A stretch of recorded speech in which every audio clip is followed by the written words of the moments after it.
이 본문 말씀 가지고서 오늘 제목을 영혼구원 316이라고 지었어요.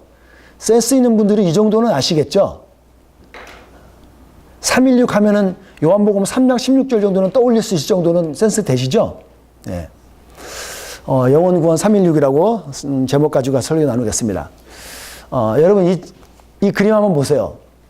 우리 수련회 참여하실 분들은 다 아실 텐데 이걸 보면 떠오르는 우리 한국의 그걸 뭐죠? 예? 속담. 네. 속담하고 사자성어하고 헷갈려 있단 말이에요. 예, 속담. 어떤 속담이 생각나시죠? 예, 닭 떴던 개. 예, 지붕 쳐다보는 거죠. 거기까지 가야죠. 닭 쫓던 개가 지붕 쳐다본다. 이게 그 짝이거든요. 요게 작년 2017년 12월 마지막 날 딱 저 상황이 돼요. 우리가 과거를 돌아보면 딱 저 상황이 됩니다. 돌아보면 너무나 아쉬운 게 많아요. 못한 게 너무 많은 게 있는 것 같고요. 저걸 나누면서 제가 문제는 사지선다예요. 여러분 중에 이거 하나 고르시면 돼요. 제가 그래서 닭 떴던 개가 지붕을 쳐다보고 있는데 그 다음에 무엇을 해야 되죠? 제가 물어봤어요. 그랬더니 한 분이 이런 대답을 하더라고요. 이 대답이요. 다른 닭을 쫓는다. 이거 실패했으니까 어나더 닭을 쫓아가는 거예요. 예. 아마 저는 생각도 못한 발상이었어요. 왜냐하면 저는 두 번째 발상을 가졌던 사람이거든요. 두 번째 가졌던 발상이 사다리를 타고 올라갈 궁리를 한다는 거예요. 저는 이거는 제가 궁리하는 거죠. 저걸 올라가서 어떻게 잡지? 이 생각을 했는데 더 뛰어난 사람은 이 생각을 하더라고요. 뛰어난 건 아닌 것 같아요. 감나무에서 떨어지기 기다리듯이 닭이 내려올 때까지 기다린다. 근데 어떻게 해요? 죽은 듯이 죽은 척하고 기다리는 거예요. 이것도 하나의 방법일 수 있겠네요. 근데 저는 여러분에게 다른 어떤 탁월한 사람의 아이디어는 이거였어요. 함께 읽어볼게요. 시작.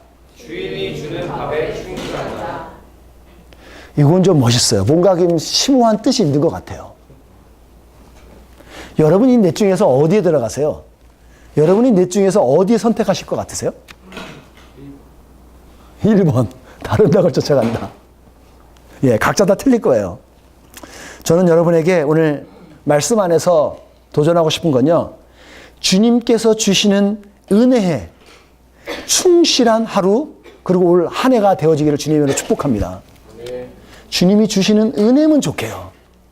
우리가 다른 걸 쫓으니까 우리가 매번 실망하는 거예요. 오늘 우리가 말씀으로 다시 돌아오겠습니다. 말씀 보니까 하나님은 이 세상을 어느 세상이요?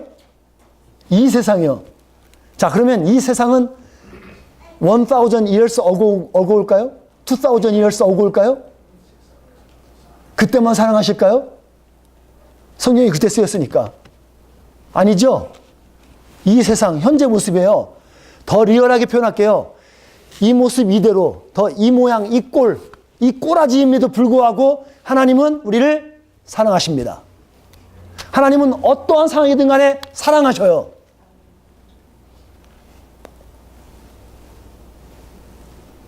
이대로 이 모습, 이 상태로 해도 불구하고 주님 우리를 사랑하십니다. 왜요? 하나님은 사랑이시거든요. 사랑의 본체시거든요. 내가 좀 잘생겼다고, 내가 좀 돈이 많다고, 내가 뭘 좀 잘한다고 더 사랑하지 않아요. 여러분이 좀 헌금을 더 한다고 하나님이 더 사랑하실까요? 여러분 죄송해요. 그렇지 않아요. 하나님의 사랑은 똑같으세요. 동일하게 사랑하세요. 어떻게 하냐고요? 독생자 아들 되시는 예수님, 그 예수님은 이 땅에 보내실 정도로 사랑하셨다는 거예요. 이게 감이 안 와요. 왜냐하면 예수님을 본 적이 없거든요. 저도 예수님 본 적이 없어요. 예수님 십자가 못 박아 죽었다는데 저는 리얼하게 제가 다가오진 않아요. 십자가 그렇게 얘기하는데 이 십자가 얘기 그렇게 하잖아요. 이 크로스를 그렇게 얘기하고 있는데 리얼하게 다가오진 않아요. 근데 하나님은 어느 정도 사랑하셨냐면 저 십자가의 지식을 예수님, 독생자 아들 예수님을 보내시기까지 사랑하셨던 그 사랑. 사랑의 상징이죠. 저는 이걸 어떻게 여러분에게 좀 그나마 표현할 수 있을까 궁리하다가 이걸 좀 표현해 봤어요. 여러분, 이거 있죠? 이게 뭐예요? 어떤 사람은 이걸 딱 보더니, 종이. 여러분, 이게 종이에요? 맞죠? 근데 이걸 흔히 말할 때 우리는 박스라 그래요, 그냥. 딱 만들어졌으니까. 박스죠. You can call box. 근데 이 박스가 역할을 제대로 하게 되면요. 죄를 있으면 이 죄가 박스 안에 들어가서면 죄가 이 박스가 딱 품어버리죠. 덮어버리죠. 그게 박스가 할 수 있는 역할이라고요.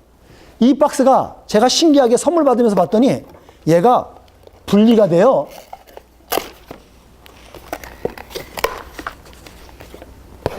모형을 보세요. 어떤 모형이요? 신기하더라고요, 저는. 이게 십자가예요. 여러분, 십자가는 예수님의 사랑을 완전히 극에 극을 핵을 모아둔 결정체예요. 하나님의 사랑이 여기에다 숨어 있다고요. 이 십자가가 우리의 씬을 다 덮어버릴 수 있어요. 완전히 덮을 수 있어요. 그게 예수님의 사랑이에요. 하나님이 세상을 사랑하시는데 이처럼 사랑하신다는 표현은 이 십자가를 지기까지 사랑하신다는 거예요. 여러분, 요게 지금 십자가거든요. 요게 십자가가 있어요. 이게 다음 주 되면 저희 성도들은 하나씩 다 나눠드릴 거예요. 요 십자가를 지고 여러분이 1년 동안 목에 걸거나 손에 쥐거나 주머니에 넣고 다니나 꼭 쥐면서 이 십자가 들고 가십시오. 이 십자가가 키포인트예요. 이게 능력이라고요.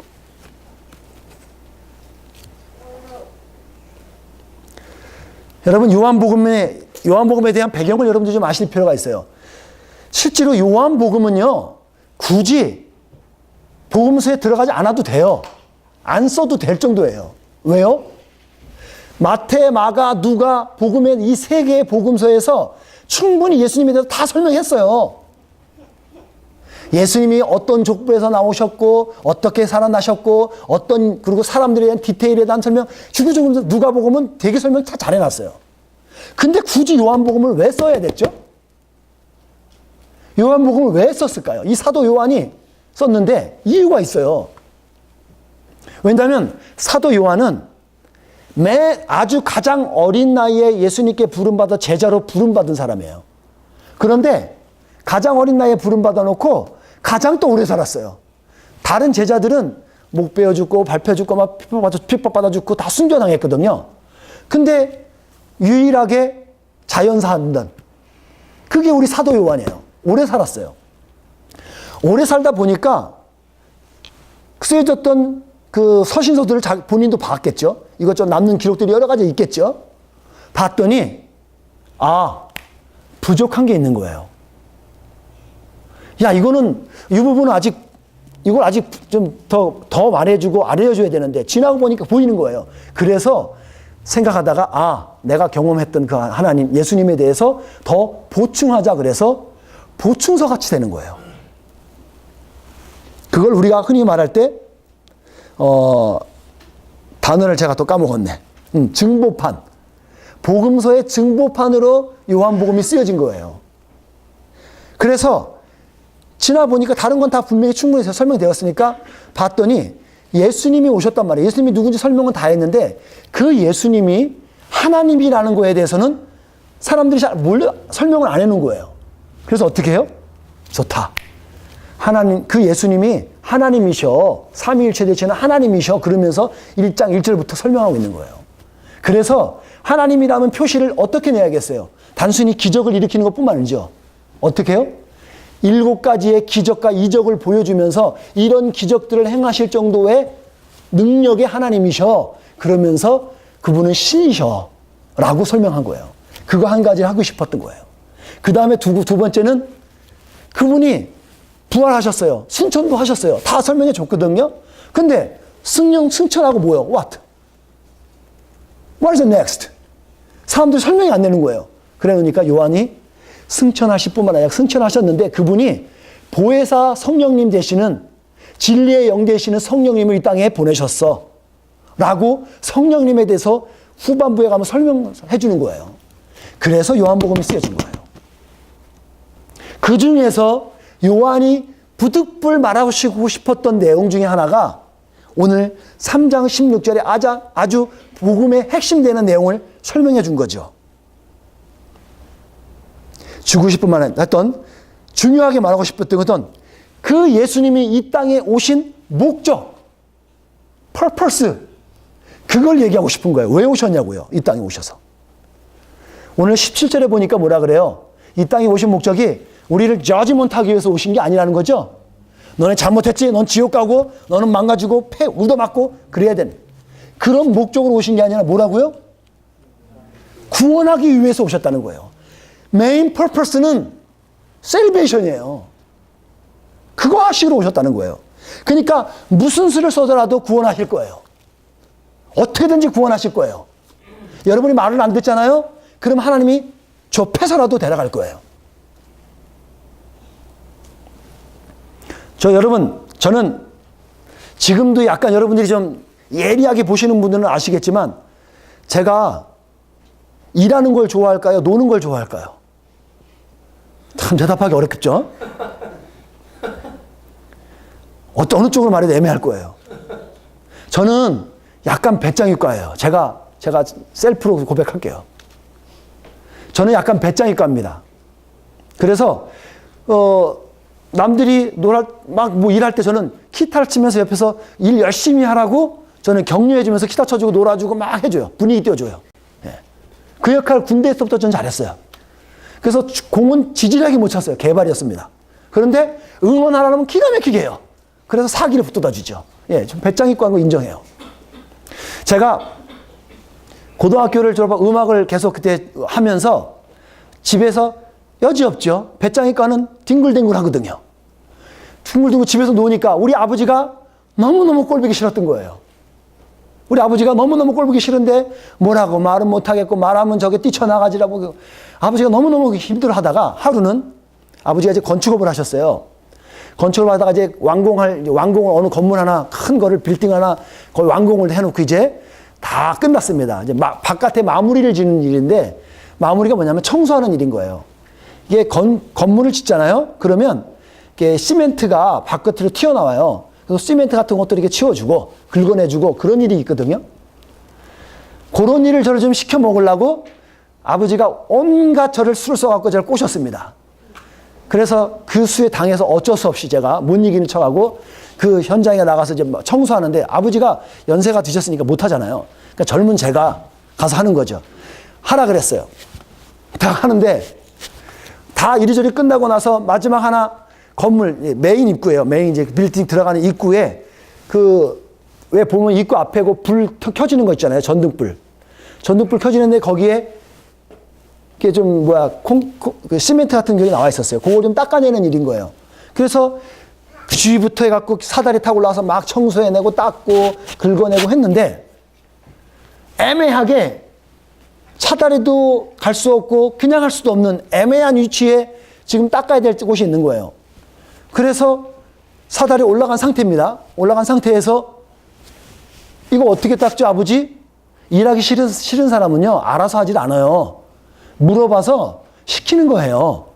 딱 그거죠. 어떻게 해요? 그랬더니 우리 아버지 뭐라 그랬을까요? 야, 그 옆에 있는 전기선 있잖아. 그거 잡고 닦어. 일하기 싫은 사람은요, 온갖 핑계를 만들어내요. 어떻게 할까요, 제가? 이거 전기 있으면 어떻게 해요? 아버지가 뭐라 그럴까요? 괜찮아. 여기 다 전기 끊어놨어. 여러분, 그 다음에 그거 닦고 그거 잡는 순간 저 어떻게 되는지 아세요? 상상이 가나요? 떨어졌어요, 저. 전기가 살아있었던 거예요. 살아있어가지고 전기 먹고 찌게. 근데 다행히 제가 사다리에 올라갔잖아요. 사다리에 올라가니까 중력의 힘에서 떨어지잖아요. 그래서 떨어져서 살았어요. 만약에 제가 그냥 이런 맨바닥에서 잡고 있었으면 못 떨어진대요. 원래 전기 그렇죠, 목사님. 못 떨어진다 그러더라고요.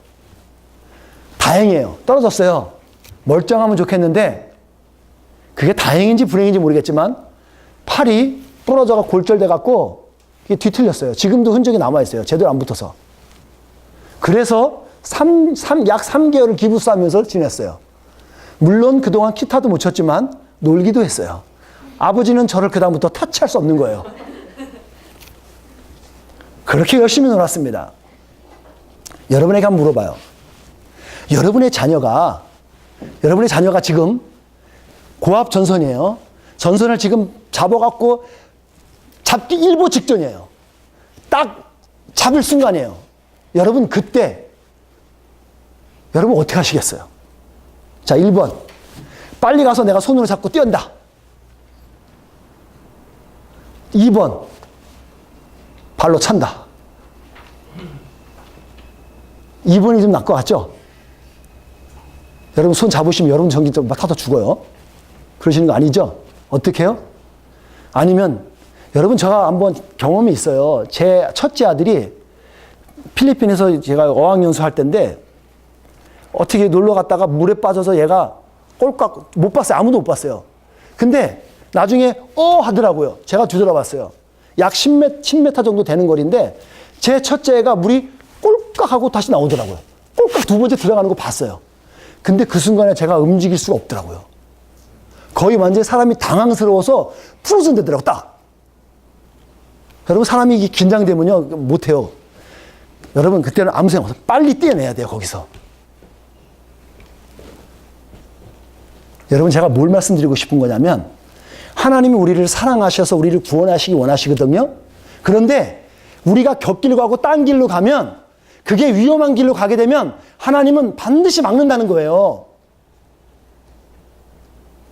그게 만약에 진짜 받아서 죽을 것 같으면 그때는 하나님이 징계라는 거 심판으로 해서 발로 차든가 해갖고 띄어내신다고요.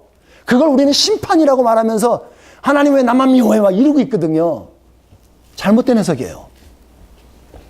하나님의 은혜를 아는 사람은 그렇게 해석하지 않아요. 이 세상에서 주님의 사랑받는 자이기 때문에 간섭도 하시고 징계도 하시는 거예요. 징계 없잖아요. 간섭이 없잖아요. 여러분 죄송합니다. 그건 자녀가 아닌 거예요. 우리 하은이 성은이가 잘못하고 있는데 가만 냅둔다고요? 세상에 어느 부모도 그렇지 않아요. 사랑하기 때문에 그렇습니다. 그렇게 해서라도 심판을 해서라도 데려가시겠다는 거예요. 사도 요한이 이거를 해서 집중적으로 계속 말하고 있는 내용이 있어요. 이 말씀 여러분 보시면 알 거예요. 같이 읽어볼까요? 시작. 나를 보내신 분의 뜻은 하나님께서 내게 주신 사람은 단 한 사람도 잃지 않고 마지막 날에 그를 부활시키는 것이다. 예수님은 한 번도 마음이 변한 적이 없어요. 메시지가 동일했어요. 뭐예요? 나를 보내신 분, 하나님이시죠. 하나님이 보내신 분 뜻. 그러니까 예수님을 보내셨잖아요. 그 뜻은 하나님께서 주신 사람들 있죠. 구원받기로 예정된 사람들. 그들을 하나도 빼놓지 않고 부활시키는 것. 하늘나라로 데려가는 것. 이게 예수님의 사명이라고요. 그게 무슨 말이냐고요. 오늘을 살아가는 여러분과 내가, 우리 교회가 이 예수님의 뜻을 따라 작은 예수로서 이 일을 해야 되는 거잖아요. 교회는 이 일 안 하면 존재 가치가 없어요. 빨리 파토 내시고 끝나세요. 흩어지세요. 이거 하셔야 돼요. 이게 교회 갈 일인 거예요. 이것이 하나님의 뜻이고 예수님께서 행하셨던 일인 거예요. 저는 올 한 해 이걸로 여러분이 주보에도 보시면 여러분 나와 있지만 책 맨 앞에 보셔요. 우리 2018년 표가 뭐죠? 한 목소리 같이 읽어보겠습니다. 시작. 영혼구원 316. 예, 영혼구원 316이에요. 저는 여러분에게 더 인지하기 쉽도록 이렇게 좀 풀어놨어요. 자, 잘 보이실려나 모르겠어요.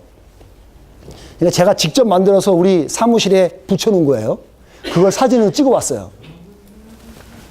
자, 영육권을 제가 좀 이미지화 시켰는데, 영적으로는 우리가 영혼권의 제자 삼는 게 우리의 아주 메인 타겟이에요. 두 번째요, 육체적으로는 여러분 가장 탁월한 리더십과 탁월한 훈련은 뭐냐면 보여주는 거예요. 모범이에요. 본을 보여주면 따라온다는 거죠. 여러분, 그러니까는 보여주는 제자 훈련을 하는 거예요. 배웠으면 보여주세요. 그것만큼 탁월한 훈련은 없어요. 육체적으로 그렇게 하시고요. 9요. 구구단을 생각하시면 되겠는데 우리의 사역이요 나눠지는 거예요. 여러분 각자 사역이 있어요. 목회자가 할 일이 있고 평신도가 할 일이 있고 각자의 사역이 있어요. 왜냐하면 머리 되시는 예수님은 한 분이시고 우리는 각 지체거든요. 온 지체들이 자기의 역할들을 충실히 해내면 돼요. 그게 뭐예요? 성경적인 사역 분담을 하는 거예요. 이게 세 번째입니다. 마지막 하나는 저는 여러분의 고를 빼먹고 사는 사람이 아닙니다. 저는 여러분들이 먼저 성공하면 성공한 꼴을 먹겠습니다. 여러분이 성공해서 집을 많이 사시면 집을 저에게 살 수 있는 허락해 집을 살게요. 근데 제가 먼저 잘 되진 않을게요. 여러분이 먼저 잘 되십시오. 저는 제가 성공하기 위한 목회가 아니라 여러분을 성공시키고자 하는 리더십으로 설 거예요. 교회의 베이직은 그렇게 해요. 이게 영육구원이고요. 그 다음에 316은 삶공부 중심으로 할 거고 예배 중심으로 할 것이고 목장은요. 올해 우리의 목표는요. 6개 목자가 서갖고 교회가 쓰는 거예요. 이것이 올 한 해 우리 할 일인 겁니다. 이게 표고 우리의 목표예요. 여러분들 이걸 기억하기 위해서 어떻게 하면 좋을까? 제가 머리를 쓰고 궁리궁리 하다가 아이디어를 떠올렸어요. 그리고 어디에서 자료도 봤습니다. 이거예요. 몇 시죠 저게 지금? 예, 오후 3시 16분. 예. 여러분은 올 한 해 동안 매일 오후 3시 16분이 되걸랑 그때 여러분 번개 기도를 하시든 시간이 좀 되면 1분 기도를 하시든 아니면 시간이 좀 나누면 10분 기도 좋고 1시간도 좋아요. 316 기도하겠습니다. 그럴싸한 거 아시죠? 이거 예수님께서 돌아가셨던 시간이 언제인지 아세요? 대략 이 시간이에요. 대략 이 시간에 돌아가셨어요. 그 당시 시계가 정확하게 없었으니까. 근데 따져보니까 대략 이 오후 3시쯤에 돌아가셨어요. 그리고 그거 기억하시면서요. 예수님께서 왜 돌아가셨고 왜 십자가를 져야 됐고 그 사랑이 무엇인지 기억하시고 여러분 한 영혼을 품고 주위에 있는 이뤄진 영혼들을 품고요. 한번 16분에 번개 기도는 다른 게 없어요. 딱 그러면 여러분 제가 여러분 한 영혼을 위해서 기도하면 누구 기도하시겠습니까? 그럴 때 번개처럼 딱 떠오르는 사람 누구예요? 그 사람을 위해서 기도하세요. 하나님 나 이 사람 하나님께 기도할게요. 하나님 이 사람 구원해 주세요. 번개 기도하세요. 시간 좀 되시거당 4명 5명 이름 불러가면서 주님 잠깐 기도하시고요. 그래서 올 한 해 여러분들은 오후 3시 16분이 되면 영혼구원 316 프로젝트를 오늘부터 시작하겠습니다. 제가 이따금씩 여러분에게 컨펌하고 확인시켜 드릴 거예요. 그렇게 하실 줄 믿습니다. 예. 3시 16분이 기억하기 어려우신 분은 저한테 말씀을 하세요. 제가 어디다가 써드릴 테니까. 주어진 십자가를 지고요. 매일 3시 16분이 되거든 맡겨진 영혼들을 위해서 기도하시기를 주님의 이름으로 도전합니다. 그래서 이 시대를 살아가는 작은 예수의 모습으로 여러분의 삶이 되어지기를 그렇게 나타내어지기를 주님의 이름으로 축복드립니다. 기도하겠습니다.